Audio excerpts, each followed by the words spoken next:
A warm welcome to all of my family. You are now tuned into WIIFM. What's in it for me? The station that shows you how to be the best you that you can be simultaneously through being better to everyone else. Him, he is. That's right, I am Simeon Robinson, and I'll be your conductor on this crazy train as we learn life lessons through love. Thank you. Today, I want to talk about a continuation of our episode from last week. Last week, we talked about the essence of love. This week, I want to talk about the two sides of love. I'm going to start with the definition of love. So what is love? Love is defined as a noun, an intense feeling of deep affection, a great interest and pleasure in something. Love is defined as a verb, to feel deep affection to like or enjoy something very much.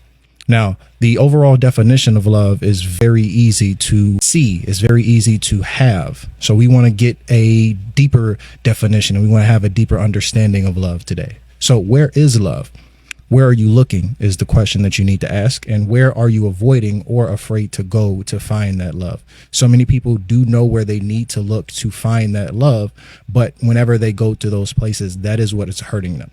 That is what every time they visit these places, that is what every time they have these interactions, these conversations, this is what hurts them and this is what ails them. So this is what they avoid. So oftentimes we know what hurts us and we know what helps us and we know what our love is. But when it actually comes time to finding that, when it actually comes time to cultivating that, rather, it becomes hard. So how do you find it? The answer is you don't. I want you to cultivate it, because to find something means to discover or perceive by chance or unexpectedly. To cultivate something means to apply oneself to improving or developing. So when you actually want something that is long lasting, when you actually want something that is meaningful, when you actually want something that is going to help you and maintain you and sustain you, you want to create that, not find that by chance or unexpectedly. So we want to cultivate and not find. Now, last week we talked about the 8 different types of love as discovered by the Greeks. And I want to run through that with you because each of these types of love can be either negative or positive. So this is what I want to talk about when it comes to the two sides of love. So the Greek have 8 different words for love. Number 1, eros. This is a romantic or physical love. This is the root of the word erotic. So this embodies desire or passion. And when you think about this, when it comes to desire or passion, what are you passionate about? What do you desire for yourself, for your family, for your goals, for your dreams? What is important to you? And how deep is the passion that you have for that? Is it something that is just fleeting? Is it something that can be long lasting? Because desire and passion can be really strong motivators, but they can also be really strong deterrents and really strong excuses. So when you think about love and you think about desire and you think about passion, when it comes to love, how are you loving yourself and how are you loving your goals and your dreams? And in the aspect of a relationship, I would liken it to foreplay. You want the final act, but you're not getting your partner ready. So you want the end goal of your goals and your dreams, but you don't want to stay consistent and you don't want to do what you need to do to get there. That's not going to benefit your partner. And in this, your partner is your goal. Your partner is your dream. Your partner is your family. Your partner is your career, whatever the case may be. But you have to get that ready. So when it comes to that romance, when it comes to that physical love, you have to always be romantic. You have to always remind even yourself that you're beautiful. You always have to remind yourself that you're smart, you're intelligent, you're kind. Remind yourself that you're working hard on the days that you feel like you're not doing enough. Remind yourself that. Because if you don't give that love to yourself, it's going to be hard for you to give that love to anyone else. And it's going to be hard for you to receive that love because you can't even muster the strength to tell yourself because part of you doesn't believe it. The next word is philosia. This is the love of self. This literally comes from the root words phileo, and autos, which literally mean love and self. Now, this love is one of the most complex loves. It is a very fluid line between positive and negative because this is the root to both self-love self-accountability, and narcissism. So there is a very thin line between loving yourself and knowing when you need to check yourself. And this is why self-love is so important, because if you refuse to check yourself, you're going to make it hard for you to be checked by anyone else. And if you don't love yourself, you will look for yourself in other people, in other places, and in other things. And that is where the problems are going to come, because it's going to be so easy for you to accept what other people are giving you if you are not giving yourself what you need. If you are not trying to find for yourself what you need, if you are not trying to find for yourself what makes you feel happy, what makes you feel satisfied, what makes you feel fulfilled, that is going to be a problem.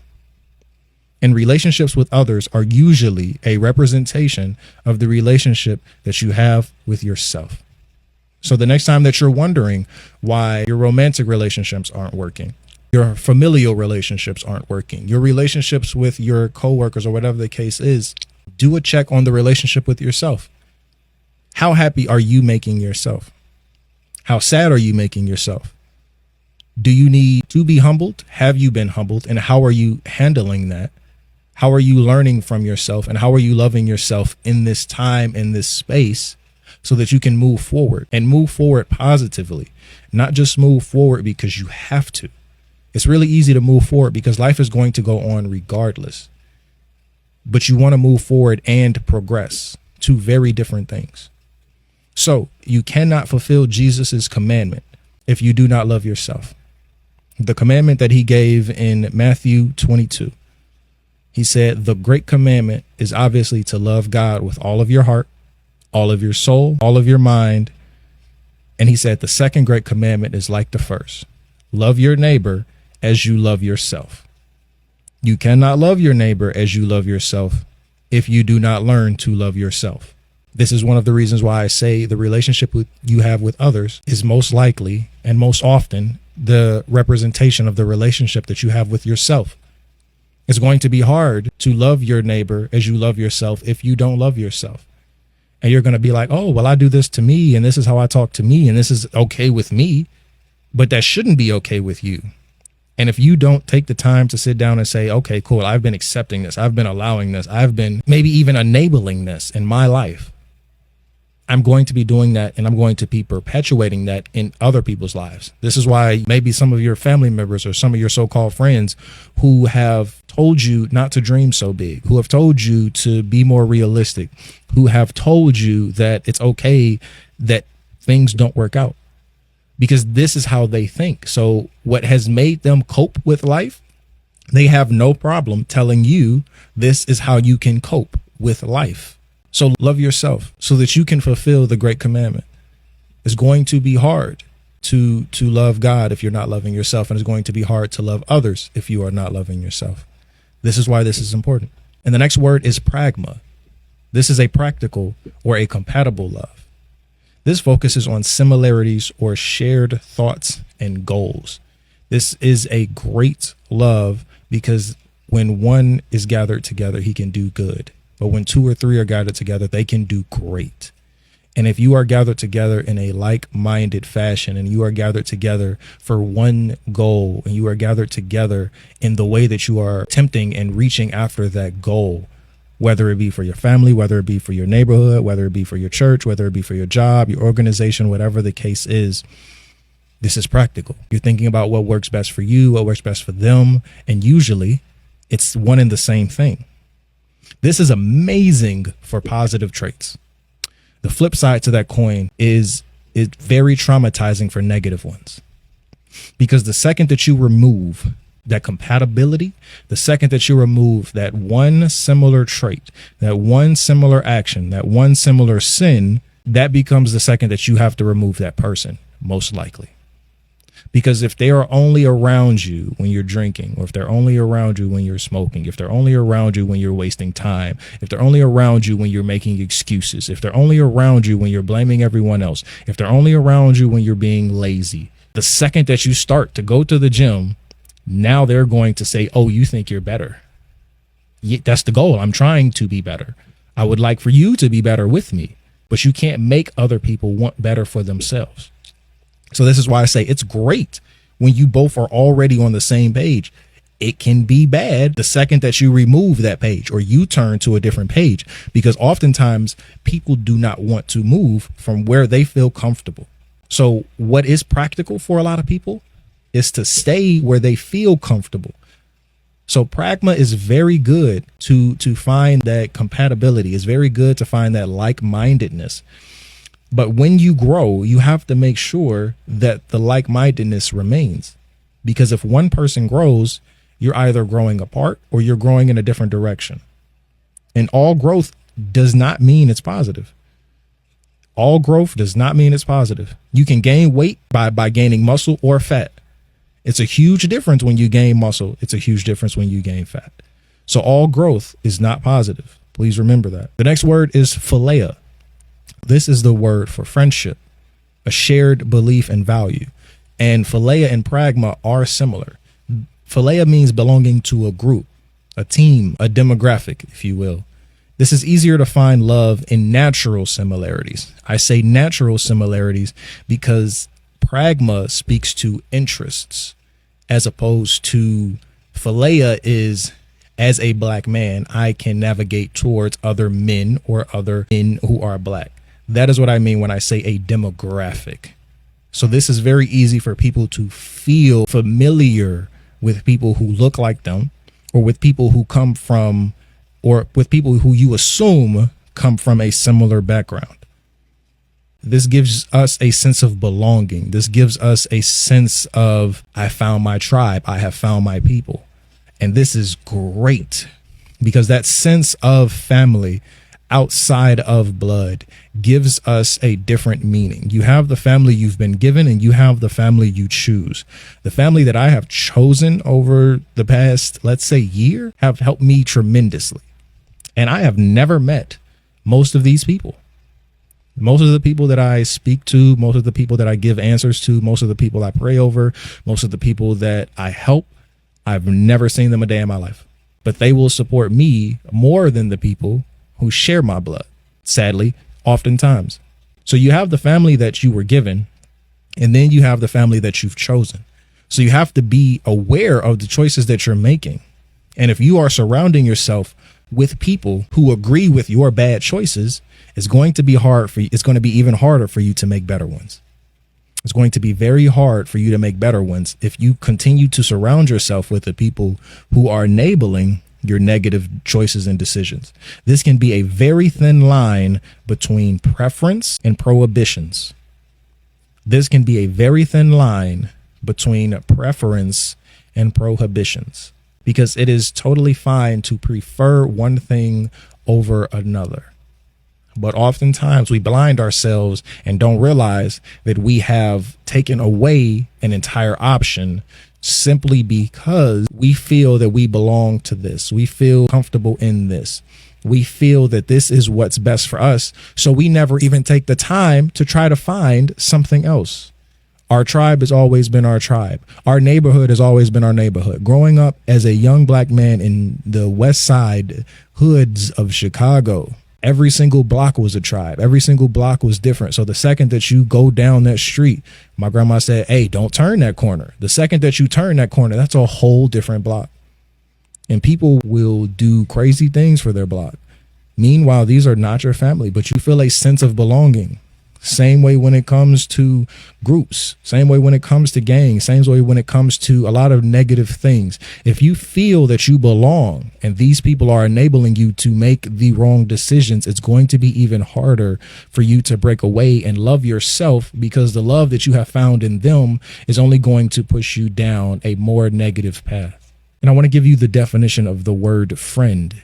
Friend is a noun. Friend is merely a person whom one knows and with whom one has a bond of mutual affection. That is all it takes to be a friend by definition. That is all it takes to be a friend by definition. That is all it takes to be a friend in the world. I want to give you a different definition from John 15. Jesus said, "This is my commandment, that you love one another as I have loved you. Greater love has no one than this, to lay down one's life for their friend." So while the world makes it easy for you to call people your friend, be very careful who you call a friend. Be very careful who you call a friend. Because my friends, when they call me, don't call me unless you need me, because I'm going to figure it out the second you call me. Be very careful of who you consider a friend, because we throw around friend so much and we think that because we've known someone for a certain amount of time that we know them, but we've never had certain conversations. You would never sacrifice anything for them, and you don't even fully trust them to sacrifice anything for you. Don't throw that word around, because the second that you attach yourself to a lot of people and a lot of things, it's going to be harder for you to detach yourself. Oh, I've known her for forever. She's the reason that you don't want to go to the gym. Oh, what? That's my bro. I've known him since I was a kid. But he's the reason you don't want to give this thing up so that you can be better for yourself and for your family. Be very careful who you call a friend. And if you're not ready to give anything up for that person, either you're not a good friend or they're not your friend. One of the two, if not both. The next word is storge, since we're talking about friends and family. Storge is a familial love. And my question to you is, were you loved as a child? And the reason I ask this, or I should ask another question, is how were you loved as a child? Because I feel that so many of us have been loved because our parents or our family tell us that we've been loved. But the way that we've been loved is so traumatic, is so negative. It's so boxing in or condescending that now we've carried those traits into adulthood. Most people who do not love properly learned it from their family and their upbringing. And I'm not saying this as a reason. This is an excuse that so many of us use to not do therapy, to not do help, to not pray, to not go outside of ourselves and say, oh, this is how I've been raised. This is how I'll always be. This is how my mother was. This is how my father was. This is how my family has been. It's been ingrained, and they believe it to be hereditary. Oh, I can't change it. First of all, it's not diabetes. It's not a hereditary illness or a disease. You are making choices to do and say what you do and say. So you can make another choice to stop doing and saying what you are doing. And when you do this, you can make better choices, decisions, and actions. So many people think that the flaws that they have are generational curses and not the fact that they continue to make bad decisions. God can fix anything. But did God make you buy all those things and go into debt? It's certain things that we pray for and not work. And then there's certain things that we need to work for while we pray. God didn't make me like fashion. I was born that way. God didn't give me expensive taste. He also didn't give me a frugal mindset. Growing up poor did. So I had to learn that, and I had to learn to balance those things because it's very important. It's very important. And my question to you, to everybody who believes in these generational curses and all of these flaws and all of the things that you continue to perpetuate, that you hated your parents and your family did to you. How can you break generational curses if you are still seeking validation and acceptance from those very same generations? How can you expect to break generational curses if you are still seeking validation, acceptance, and understanding from those very same generations? You need to learn yourself, and in the midst of learning yourself, you need to unlearn what you have been taught that has allowed you to stay in that box. But so many people are afraid to break out of what they've been told. So you're going to continue to believe that it's a generational curse until you actually decide to do something different, and until you actually stop idolizing the same people who are cursing you. Food for thought. The next word is ludus. It's a fun, playful love, but this love is uncommitted. It sounds fun until it isn't. That rhymed. This love is similar to a situationship, friends with benefits. These are the go with the flowers. Do not get into it because it will damage your views on yourself, on love as a whole, on life. People become very cynical just because of the fact that this is what they do. This will damage your views on your trust. This will damage your appeal for men and women. A lot of men love to say that women who are promiscuous are different. Sir, look in the mirror. It takes two. So if you're going to look at her for being a certain way, look at yourself. And it's going to damage your understanding because it's going to be very hard to understand that everybody is not the same. It's going to be very hard when you meet somebody who is different and you're like, oh, this doesn't make any sense, because you got to get out of the trap. The next word is mania. This is an obsessive or a possessive love. This is an extreme, intense emotions like dependency and a constant need for reassurance or validation. It is very hard for these people to see when they are the problem because they are doing too much. Oh, I'm loving you. I'm doing this. I'm doing that. I'm doing this. I'm doing that. And the problem is not the fact that they are doing good things. It is where these things are stemming from, because they're usually not stemming from a place of love. They're stemming from a place of, I need to prove my worth. I don't feel worthy. I don't feel pretty enough. I don't feel that I deserve these things. Or what I see is everybody only around me because I'm pretty, only around me because I'm handsome, only around me because I have money, only around me because I can provide, only around me because of my status or my stature. It's going to be hard for those people to love you genuinely because they don't see when they're being the problem and where their love is generating from. The intentions or the origins of their love are not always bad. And that may be why it's hard for them or for you to spot it. And last but not least, agape. And I know you're thinking like, oh my gosh, how can agape have a flip side to it? Don't worry, I'll tell you. This is the giving, contributing love. This is the love of all loves, the love of mankind or humanity, the love that God tells us to give to each other. This is considered the greatest because it is unconditional and selfless. But unconditional does not mean boundaryless. Unconditional does not mean boundaryless. You can love someone and still leave them. You can love someone and sadly still lie to them. You can love someone and not like them. At least that's what my grandma told me. Hey, I love you, baby, but I don't like you right now. I learned it. You can love someone and you cannot love yourself. And if you love them, but you don't love you, this is going to be mania. This is going to be, oh, I need to do this because I don't feel that I deserve this, or no one's ever given this to me. Don't do anything for love, but do everything in love. Don't do anything for love, but do everything in love. And I will leave you with this. Learn yourself. And in order to learn yourself, you must unlearn everyone else. Who do you want to be? I don't care about what your mom, I don't care about your dad, I don't care about your grandparents, I don't care about your ancestors, I don't care about what you believe in. Who do you want to be? Because do not allow the doctrines that have been placed on you to box you in. Lead yourself. And in order to lead yourself, you must choose what you follow. This is how you learn yourself and unlearn everyone else. And forgive yourself. You are loved. Even after your mistakes, even after the lessons, even after the failures, even after everything that you have to go through, forgive yourself and learn yourself again. And when you learn yourself after you forgive yourself, you can say what is in the past is in the past.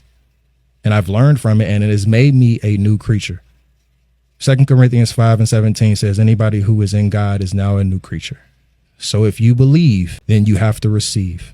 And once you learn yourself again, you complete the process over and over again. So I love you. And until next week, I hope I can see you again. Thank you. I pray that this message is delivered to you. Even if it is not downloaded immediately into your spirit, I hope that you have this in the arsenal of your heart when you need it. I will be here every Friday, noon Pacific, 2 Central, 3 Eastern, to continue to give you love, information, motivation, inspiration, and everything else that I can provide. So until next time, I love you. See you later.